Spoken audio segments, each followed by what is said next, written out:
ಎಲ್ರಿಗೂ ನಮಸ್ಕಾರ. ನಾನಿವತ್ತು ಮನೆಯಲ್ಲೇ ತುಂಬಾನೇ ರುಚಿಕರವಾದ ಘಮ ಘಮ ಎನಿಸುವ ಗರಂ ಮಸಾಲೆ ಪೌಡರ್ನ ಹೇಗ್ ಮಾಡೋದು ಅಂತ ಹೇಳ್ಕೊಡ್ತಾ ಇದ್ದೀನಿ. ಹೊರಗಡೆಯಿಂದ ಗರಂ ಮಸಾಲಾ ಪೌಡರ್ ತರೋದಕ್ಕಿಂತ ಮನೆಯಲ್ಲೇ ನಾನ್ ಹೇಳೋ ತರ ಒಮ್ಮೆ ಟ್ರೈ ಮಾಡಿ ನೋಡಿ, ತುಂಬಾನೇ ಚೆನ್ನಾಗಿರತ್ತೆ. ಗರಂ ಮಸಾಲಾ ಪೌಡರ್ನ ನಾವು ಮನೆಯಲ್ಲೇ ಮಾಡ್ಕೊಳ್ಳೋದ್ರಿಂದ ನಾವು ಮಾಡುವ ಅಡಿಗೆಗಳು ಮತ್ತಷ್ಟು ರುಚಿ ಬರುತ್ತೆ. ಗರಂ ಮಸಾಲಾ ಪೌಡರ್ನ ಮಾಡ್ಲಿಕ್ಕೆ ಏನೆಲ್ಲ ಇಂಗ್ರೀಡಿಯೆಂಟ್ಸ್ ಬೇಕು ಅಂತ ಡಿಸ್ಕ್ರಿಪ್ಷನ್ ಬಾಕ್ಸ್ ನಲ್ಲಿ ಕೊಟ್ಟಿರ್ತೀನಿ, ದಯವಿಟ್ಟು ಚೆಕ್ ಮಾಡಿ. ಈಗ ಗರಂ ಮಸಾಲಾ ಪೌಡರ್ ಹೇಗ್ ಮಾಡೋದು ಅಂತ ನೋಡೋಣ. ಒಂದ್ ಪ್ಯಾನ್ ಅನ್ನ ಇಟ್ಕೊಂಡಿದೀನಿ, ಗ್ಯಾಸ್ ಅನ್ನ ಆನ್ ಮಾಡಿಲ್ಲ. ಗ್ಯಾಸ್ ಅನ್ನ ಆನ್ ಮಾಡೋ ಮೊದ್ಲೇ ಇಂಗ್ರೀಡಿಯೆಂಟ್ಸ್ ಗಳನ್ನ ಹಾಕೊಳ್ಳೋಣ. 6 ಟೇಬಲ್ ಸ್ಪೂನ್ ಆಗುವಷ್ಟು ಕೊತ್ತಂಬರಿ ಕಾಳನ್ನ ಹಾಕೊಂಡಿದೀನಿ. 4 ಟೇಬಲ್ ಸ್ಪೂನ್ ಆಗುವಷ್ಟು ಕಾಳು ಮೆಣಸು ತಗೊಂಡಿದ್ದೆ, ಅದನ್ನ ಹಾಕೊಂಡಿದೀನಿ. ಜೀರಿಗೆ 2 ಟೇಬಲ್ ಸ್ಪೂನ್ ಆಗುವಷ್ಟು ಹಾಕೊಂಡಿದೀನಿ. ಬ್ಲಾಕ್ ಜೀರಿಗೆ ಇದು ಎಲ್ಲ ದಿನಸಿ ಶಾಪ್ ಅಲ್ಲಿ ಸಿಗತ್ತೆ, ಇದನ್ನ 1 ಟೇಬಲ್ ಸ್ಪೂನು ಹಾಕೊಂಡಿದೀನಿ. ಸೋಂಪು ಕಾಳು 1 ಟೇಬಲ್ ಸ್ಪೂನ್ ಆಗುವಷ್ಟು ತಗೊಂಡಿದ್ದೆ, ಅದನ್ನು ಕೂಡ ಹಾಕೊಳ್ತಾ ಇದ್ದೀನಿ. 5 ಸ್ಟಾರ್ ಫ್ಲವರ್, ಸ್ಟಾರ್ ಹೂ ಬರುತ್ತಲ್ಲ, ಇದು 5 ತಗೊಂಡಿದ್ದೀನಿ, ಅದನ್ನ ಹಾಕೊಳ್ತಾ ಇದ್ದೀನಿ. ಗ್ರೀನ್ ಏಲಕ್ಕಿ 2 ಟೇಬಲ್ ಸ್ಪೂನ್ ಆಗುವಷ್ಟು ಹಾಕೊಳ್ತಾ ಇದ್ದೀನಿ. 1 ಟೇಬಲ್ ಸ್ಪೂನು ಲವಂಗ ತಗೊಂಡಿದ್ದೆ, ಅದನ್ನು ಕೂಡ ಹಾಕೊಳ್ತಾ ಇದ್ದೀನಿ. ಜಾಯಿಕಾಯಿ ಫ್ಲವರ್ ಇದು 2 ಪೀಸ್ ತಗೊಂಡಿದ್ದೆ, ಅದನ್ನ ಹಾಕೊಳ್ಬೇಕು. 4 ಪೀಸ್ ಆಗುವಷ್ಟು ಚಕ್ಕೆನ ತಗೊಂಡಿದ್ದೆ, ಅದನ್ನ ಹಾಕೊಂಡಿದ್ದೀನಿ. ಸ್ಟೋನ್ ಫ್ಲವರ್ 2 ರಿಂದ 3 ಪೀಸ್ ತಗೊಂಡಿದ್ದೆ. ಇದನ್ನೆಲ್ಲ ಹಾಕಿ ಗ್ಯಾಸ್ ನ ಆನ್ ಮಾಡಿ ಫ್ಲೇಮ್ ನ ಮೀಡಿಯಂ ಆಗಿಟ್ಟು ಹುರ್ಕೊಳ್ಬೇಕು. ಜಾಸ್ತಿ ಹುರ್ಕೊಳ್ಬೇಡಿ, 3 ರಿಂದ 5 ನಿಮಿಷ ಹುರ್ಕೊಂಡ್ರೆ ಸಾಕು. ಮಸಾಲಾ ಕಲರ್ ಚೇಂಜ್ ಆಗ್ಬಾರ್ದು. ಈಗ 3 ರಿಂದ 5 ನಿಮಿಷ ಆಗಿದೆ, ಮಸಾಲ ಎಲ್ಲ ಚೆನ್ನಾಗಿ ಫ್ರೈ ಆಗಿದೆ.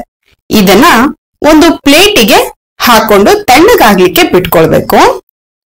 ದಯವಿಟ್ಟು ಫೇಸ್ಬುಕ್ ಪೇಜ್ ಅನ್ನ ಫಾಲೋ ಮಾಡಿ, ಹಾಗೆ ಸಪೋರ್ಟ್ ಮಾಡಿ. ಈಗ ಅದೇ ಪ್ಯಾನ್ ನ ಬಿಸಿ ಮಾಡ್ಲಿಕ್ಕೆ ಇಟ್ಕೊಂಡಿದೀನಿ. ಪ್ಯಾನ್ ಚೆನ್ನಾಗಿ ಬಿಸಿ ಆದ್ಮೇಲೆ ಡ್ರೈ ರೆಡ್ ಚಿಲ್ಲಿ ಬರುತ್ತಲ್ಲ, ಅದು 2 ತಗೊಂಡಿದೀನಿ, ಕಟ್ ಮಾಡಿ ಹಾಕೊಳ್ತಾ ಇದ್ದೀನಿ. ಕಾಶ್ಮೀರಿ ರೆಡ್ ಚಿಲ್ಲಿ ಇದನ್ನು ಕೂಡ 2 ತಗೊಂಡಿದ್ದೆ, ಅದನ್ನು ಕಟ್ ಮಾಡಿ ಹಾಕೊಂಡಿದ್ದೀನಿ. ಪಲಾವ್ ಎಲೆ 6, ಇದನ್ನು ಸಣ್ಣದಾಗಿ ಕಟ್ ಮಾಡ್ಕೊಂಡಿದ್ದೀನಿ, ಅದನ್ನು ಹಾಕೊಂಡಿದ್ದೀನಿ. 2 ಪೀಸು ಡ್ರೈ ಶುಂಠಿನ ಪುಡಿ ಮಾಡಿ ಹಾಕೊಳ್ಬೇಕು, ಸ್ವಲ್ಪ ಪುಡಿ ಮಾಡ್ಕೊಂಡ್ರೆ ಸಾಕು. ಜಾಯಿಕಾಯಿ 1, ಇದನ್ನು ಕೂಡ ಪುಡಿ ಮಾಡಿ ಹಾಕೊಳ್ಬೇಕು. ಇದನ್ನೆಲ್ಲ ಹಾಕಿ ಚೆನ್ನಾಗಿ ಫ್ರೈ ಮಾಡಿ ಗ್ಯಾಸ್ ನ ಮೀಡಿಯಂ ಫ್ಲೇಮ್ ಅಲ್ಲೇ ಇಟ್ಟು 3 ನಿಮಿಷ ಫ್ರೈ ಮಾಡ್ಕೊಂಡ್ರೆ ಸಾಕು. ಜಾಸ್ತಿ ಫ್ರೈ ಮಾಡ್ಕೊಳ್ಬೇಡಿ, 3 ನಿಮಿಷ ಫ್ರೈ ಮಾಡ್ಕೊಳ್ಳಿ. ಫ್ರೈ ಆದ್ಮೇಲೆ ಗ್ಯಾಸ್ ನ ಆಫ್ ಮಾಡ್ಬಿಟ್ಟು 2 ಟೇಬಲ್ ಸ್ಪೂನ್ ಆಗುವಷ್ಟು ಕಸೂರಿ ಮೇಥಿನ ಹಾಕೊಂಡು ಫ್ರೈ ಮಾಡ್ಬೇಕು. ಕಸೂರಿ ಮೇಥಿ ಬೇಗ ಫ್ರೈ ಆಗತ್ತೆ, ಹಾಗಾಗಿ ಗ್ಯಾಸ್ ನ ಆಫ್ ಮಾಡಿ ಹಾಕೊಳ್ಳಿ. ಪ್ಯಾನ್ ಬಿಸಿಲೇ ಹುರ್ಕೊಂಡ್ರೆ ಸಾಕು. ಈಗ ಒಂದ್ ಪ್ಲೇಟಿಗೆ ಮಸಾಲಾನ ತಣ್ಣಗಾಗ್ಲಿಕ್ಕೆ ಹಾಕೊಂಡಿದೀನಿ. ಇದು ತಣ್ಣಗಾಗ್ಬೇಕು, ನೀವು ಮಿಕ್ಸಿ ಮಾಡ್ಕೊಳ್ಬೇಕು ಅಂದ್ರೆ ಮಿಶ್ರಣ ತಣ್ಣಗಾಗಿರ್ಬೇಕು. ಸೊ ತಣ್ಣಗಾಗ್ಲಿಕ್ಕೆ ಬಿಟ್ಟಿದ್ದೀನಿ. ಈಗ ಅರ್ಧ ಟೀ ಸ್ಪೂನ್ ಆಗುವಷ್ಟು ಉಪ್ಪನ್ನ ಹಾಕೊಂಡಿದ್ದೀನಿ. ಉಪ್ಪು ಹಾಕೋದ್ರಿಂದ ಗರಂ ಮಸಾಲ ತುಂಬಾ ದಿನ ಸ್ಟೋರ್ ಮಾಡಿ ಇಡ್ಬೋದು, ಹಾಗಾಗಿ ಉಪ್ಪನ್ನ ಸೇರಿಸ್ಕೊಂಡಿದ್ದೀನಿ. ಈಗ ಮಸಾಲ ಎಲ್ಲ ತಣ್ಣಗಾಗಿದೆ, ಮಸಾಲನ ಒಂದು ಮಿಕ್ಸಿ ಜಾರಿಗೆ ಹಾಕೊಳ್ತಾ ಇದ್ದೀನಿ.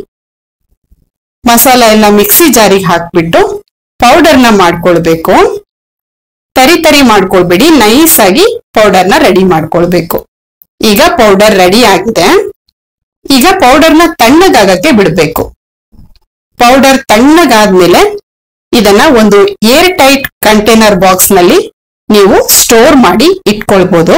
ಯಾವಾಗ ಬೇಕು ಅವಾಗ ಯೂಸ್ ಮಾಡ್ಕೊಳ್ಬಹುದು. ನೀವು ಮನೆಯಲ್ಲಿ ಒಮ್ಮೆ ಟ್ರೈ ಮಾಡಿ ಹೇಗ್ ಬಂತು ಅಂತ ಕಮೆಂಟ್ ಮಾಡಿ. ವಿಡಿಯೋನ ನಿಮ್ಮ ಫ್ಯಾಮಿಲಿ ಮತ್ತೆ ಫ್ರೆಂಡ್ಸ್ ಜೊತೆ ಶೇರ್ ಮಾಡಿ. ದಯವಿಟ್ಟು ನಮ್ಮ ಚಾನೆಲ್ಗೆ ಸಬ್ಸ್ಕ್ರೈಬ್ ಮಾಡಿ, ಹಾಗೆ ಪಕ್ಕದಲ್ಲಿ ಬರುವ ಬೆಲ್ ಬಟನ್ ಅನ್ನ ಪ್ರೆಸ್ ಮಾಡಿ. ನಾವು ಹಾಕುವ ಹೊಸ ವಿಡಿಯೋಗಳು ನಿಮಗೆ ನೋಟಿಫಿಕೇಶನ್ ಅಲ್ಲಿ ಬರುತ್ತೆ. ದಯವಿಟ್ಟು ಬುಜ್ಜಿಸ್ ಕಿಚನ್ ಚಾನೆಲ್ಗೆ ಸಪೋರ್ಟ್ ಮಾಡಿ. ಧನ್ಯವಾದಗಳು.